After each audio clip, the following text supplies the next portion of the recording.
Magandang hapon sa ating lahat. Ako nga pala si Major Elvis de la Cruz, a proud member of Officer Candidate Course Class 40-2013. At ako ay isang Brigade Civil Military Operations Officer ng 603rd Infantry Persuader Brigade na nakastation dito sa Palimbang, Sultan Kudarat.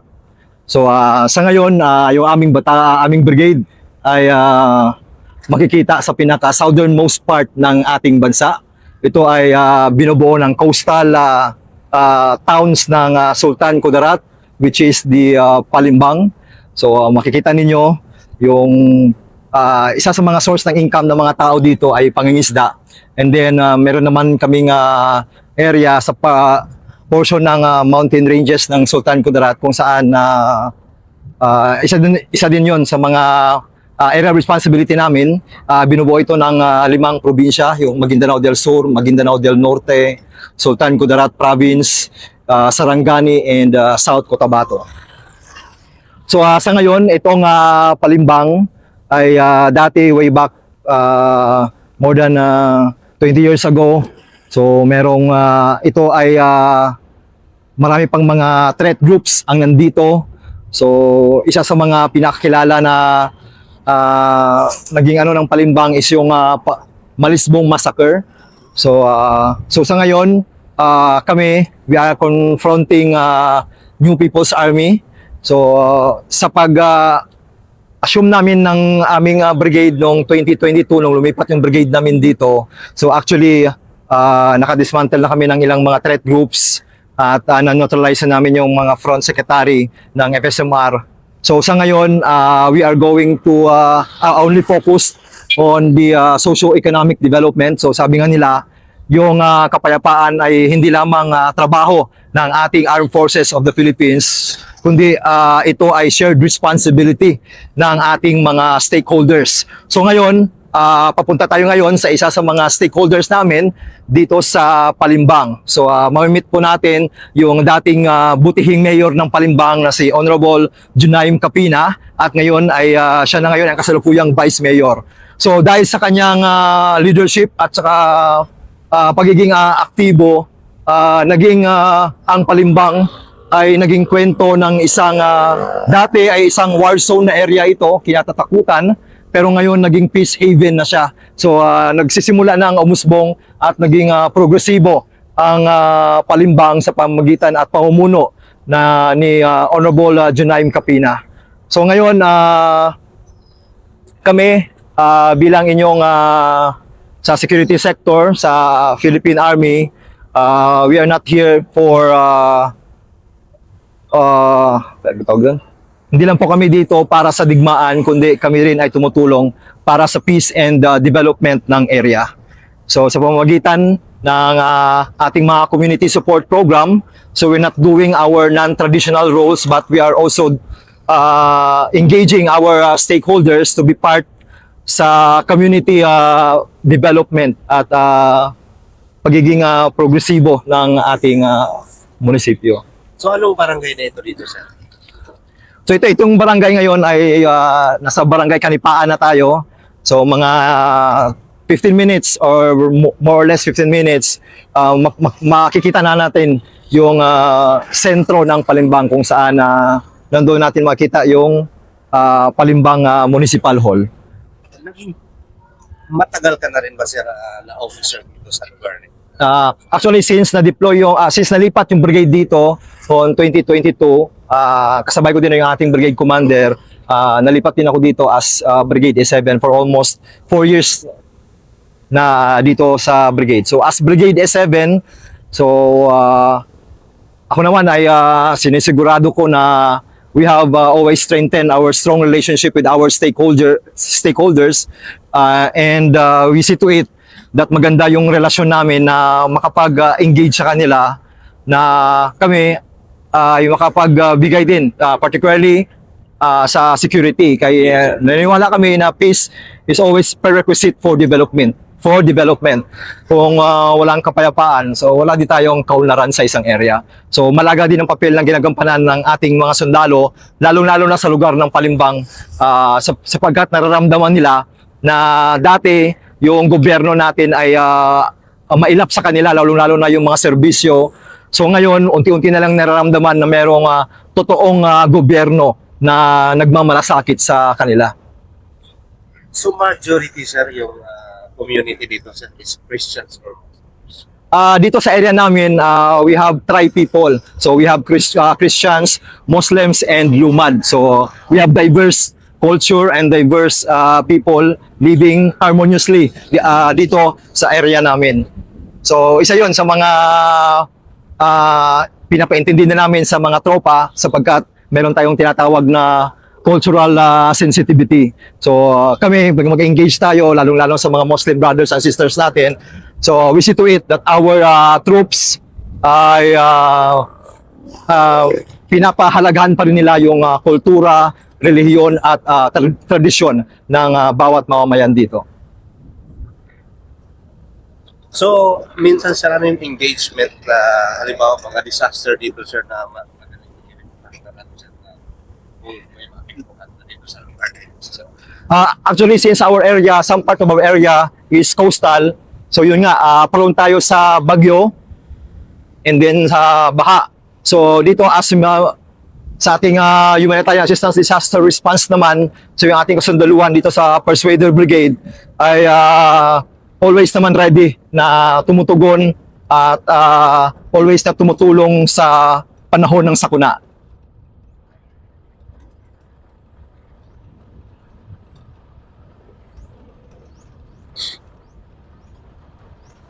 parang yung primary ano dito sir, yung anak buhay ng mga tao sir.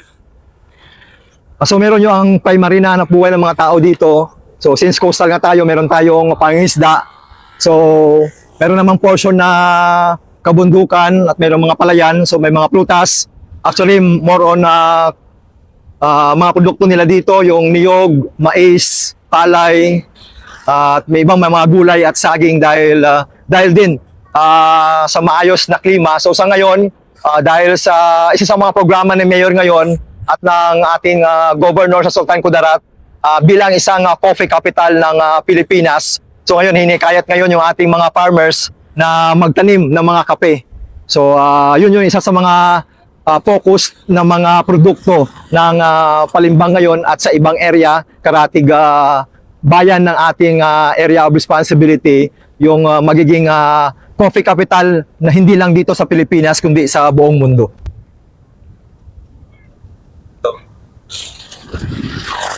So yung aming area of responsibility, lalo-lalo na yung Sultan Kudarat, ay kinilala bilang isa sa mga coffee capital ng ating bansa. So isa kasi sila sa kanila yung may pinakamaraming nagpo-produce ng mga kape. So sa ngayon dito sa Palimbang, so hinikayat pa lang ng ating butihing mayor ang mga farmers natin na magtanim at mag-umpisa magtanim ng kape. So sa ibang mga karatig bayan nila ng Sultan Kudarat, lalong-lalo na sa SNA, marami ng mga farmers, coffee farmers tayo dito. So yun yung isa sa mga sinusuportahan din ng ating governor na si Honorable Dato Pax Ali Mangudadato, na tulungan yung mga farmers natin, lalong-lalo na yung mga coffee farmers natin kasi vision nila na hindi lang maging coffee capital ang Sultan Kudarat sa buong Pilipinas, kundi makilala din sa buong mundo. So sa katunayan nga, meron nang na-invite yung province natin ng mga coffee lovers o yung mga ibang bansa para magkaroon ng coffee show dito sa area namin. Area ng Palimbang, actually ito na pinaka-southern, sabi ko southernmost part na ng Pilipinas. Yung dagat na nakikita natin, yun na yung part ng Celebesi.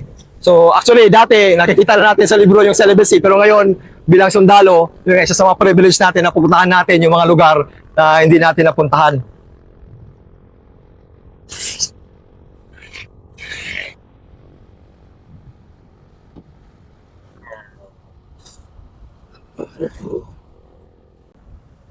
Ano to sir, naghalo na yung Muslim and Christians dito, Opo. sir?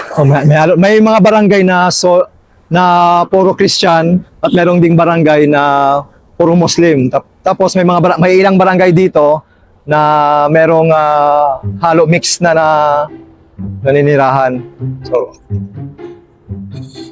So parang dulo na ito, gilid ng Pilipinas na ito, sir. Oh, pinakagilid na lang Pilipinas.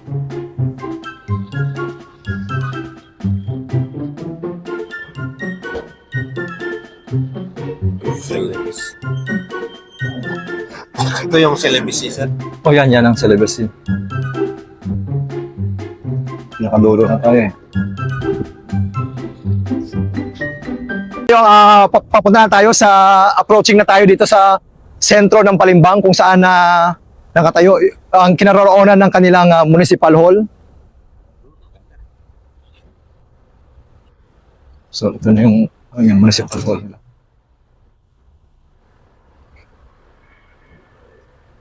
Ito yung municipal hall ng Palimbang.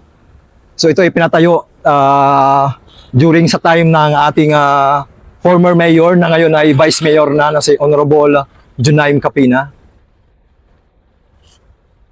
Junaim Capina. Opo. So,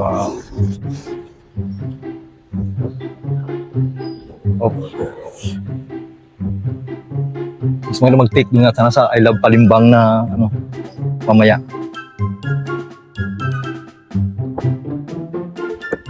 Grabe ba? Dito makikita natin dito sa harap ng kanilang munisipyo ang beachfront o yung boulevard ng Palimbang. So ito ang tinatawag nilang celibacy. So dito makikita ninyo yung kung saan nakatayo yung mga infrastruktura ng munisipyo ng Palimbang. So meron silang mga mosque and then meron silang tinatawag na Green Palace. So diyan natin minsan pinapatulog yung ating mga bisita. At dito naman sa gawing kanan ng ang munisipyo, nakatayo yung ang kanilang gymnasium. So sa likod nito ay nandun yung ginagawa pa na sports complex ng munisipyo ng Palimbang. Yan po yung gymnasium. Tapos na yan, sir. Oh, tapos na. Magamit na.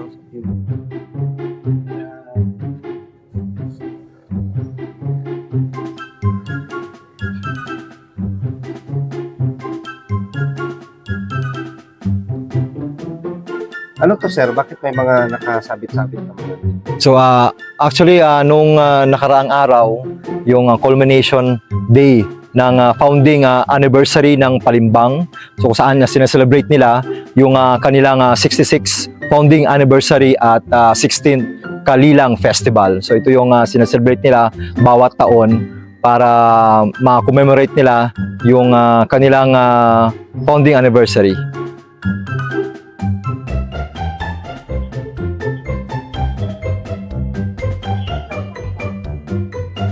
Bakit ito, sir, may Dito makikita natin yung kung bakit moderno yung ating munisipyo kasi meron tayong elevator.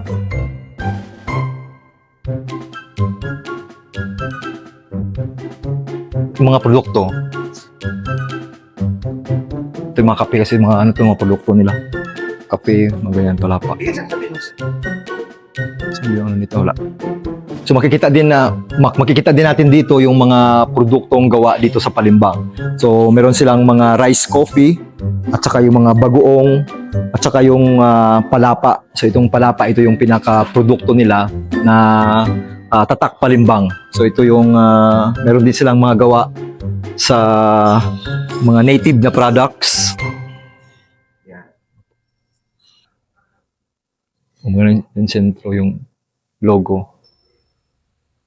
Dito tayo ngayon sa loob. Ay.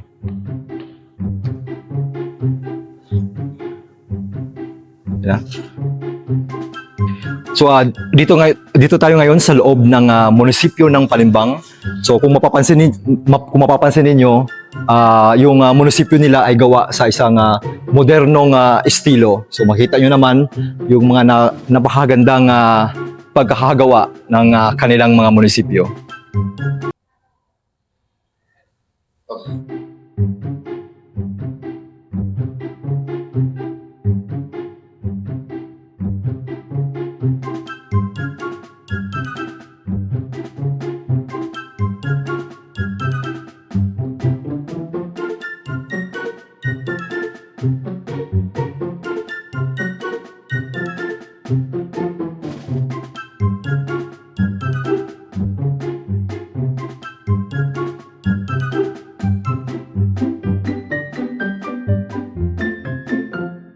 Dito tayo ngayon sa isa sa mga pasyalan dito sa Palimbang.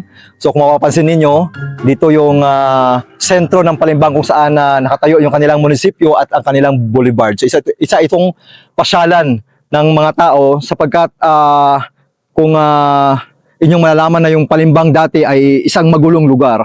So ito ang tinatawag nila na war zone, pero dahil sa visionary at leadership ng ating butihing mayor, nag-transform ang Palimbang from war zone to peace haven. So ito na ngayon yung lugar kung saan meron ng pagkakaisa at malaya ng namumuhay ng.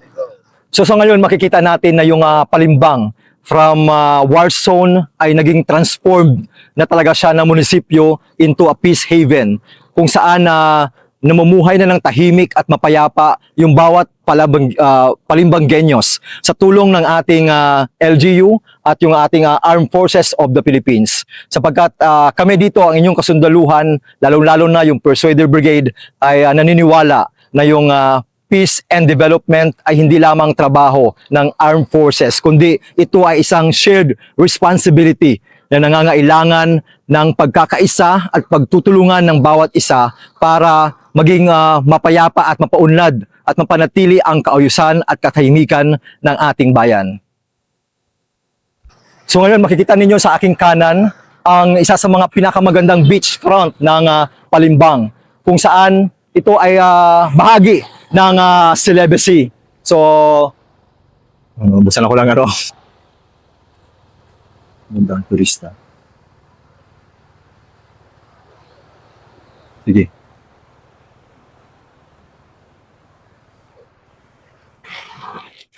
Sige. Kaya sa sino mang gustong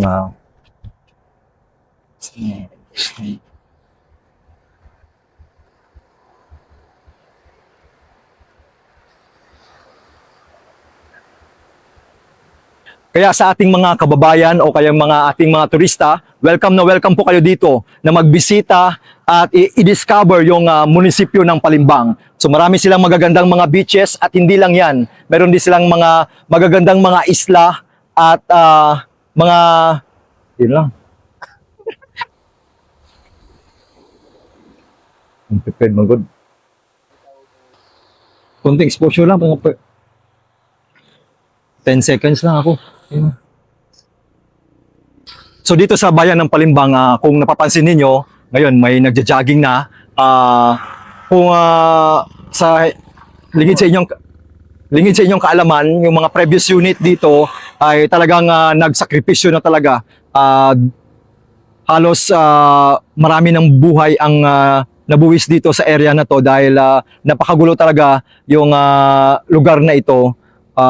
Dahil sa mga unit na na-assign dito at tumutulong sa peace and order at security ng ating bayan, so unti-unting bumabangon ang Palimbang at naging sentro na ito siya ng turismo at naging mas mapayapa na siya sa ngayon dahil din sa presence ng ating mga kasundaluhan, ng ating mga kapulisan at sa tulong ng ating LGU. So sa ngayon makikita ninyo unti-unti nang umuusbong ang bayan ng Palimbang upang maging isa sa mga lalong umuunlad na bayan ng Sultan Kudarat.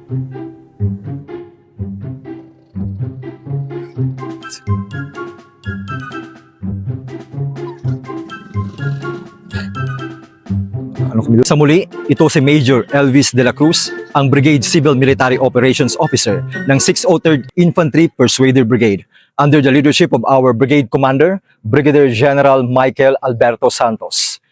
Na ipagmamalaki po namin na ang Persuader Troopers ay kaakibat at katuwang ng ating mamamayan sa pagpapanatili ng kaayusan at katahimikan dito sa aming nasasakupan.